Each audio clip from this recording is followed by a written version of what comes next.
Всем привет! Вы на канале Smart 7. Новости из мира технологий на каждый день. Сегодня мы поговорим об iPhone 13 и проведем обзор новой фронтальной камеры смартфона.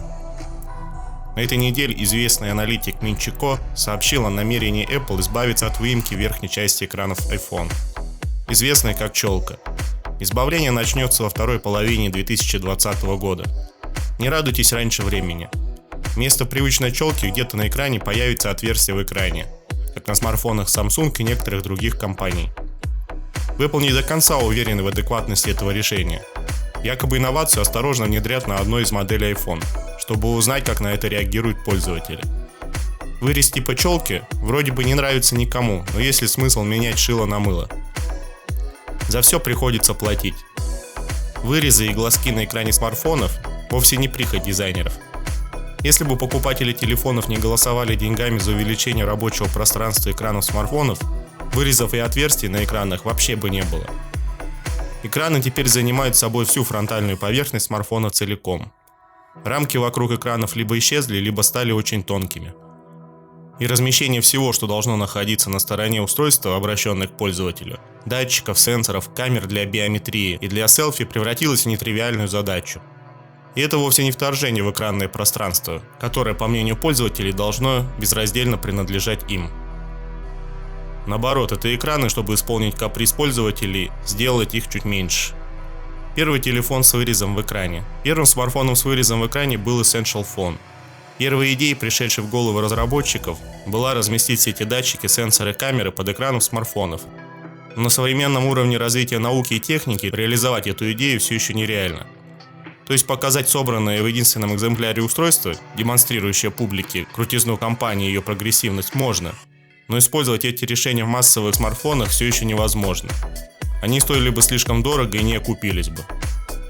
Про их надежность ничего не известно, но скорее всего и с ней не все благополучно. Вырезы и отверстия в экране – лучший из компромиссных решений.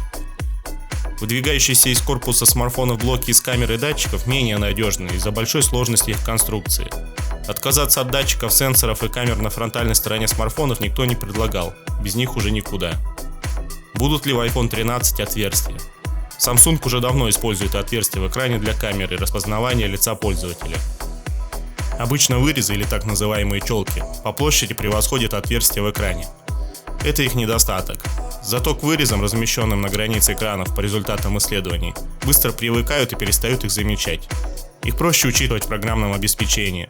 Они отбирают необходимое им число пикселей у большего измерения экрана. Отверстия в экране делают в разных местах. Теоретически их можно было бы учесть при разработке программ. Это не слишком сложно. В профиле устройства можно найти координаты прямоугольника, в который вписано его отверстие. Но на отлов отверстия и адаптацию интерфейса к нему пришлось бы потратить лишнее время. У каждого из этих решений свои плюсы и минусы, но ни одно из них не лучше. На фронтальной стороне iPhone датчиков и сенсоров значительно больше, чем у среднего смартфона с Android или с операционными системами, созданными на его основе. Разместить их в небольшом по площади отверстия в экране сложнее. А чем что-то сложнее, тем больше возможностей накосячить. А вот почему такое решение действительно заслуживает внимания. Но как сделать столь крошечную камеру? Тот же самый Мин Чи Ко сообщил еще кое-что. Apple работает над оригинальным способом размещения всех сенсоров, датчиков, камер под экраном. Об этом могли бы догадаться и без него.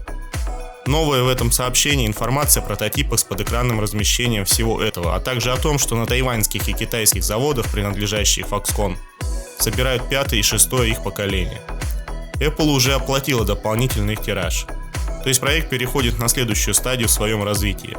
И в конце 2023 года его результаты вполне могут появиться в серийных моделях iPhone. У Apple десятки патентов и патентных заявок на типы подэкранных сенсоров, отпечатков пальцев, как ультразвуковых, так и оптических. Но до сих пор не рассекречено, не опубликовано ни одного патента. На одной патентной заявке на темы, связанные с чем-то, что могло прийти на смену вырезам на экранах iPhone. А вы бы хотели, чтобы вместо челки Apple сделала отверстие в дисплее, как у телефонов Samsung? Расскажите в комментариях, что думаете об этой идее. Не забудьте подписаться на канал и поставить лайк. Всем до новых встреч!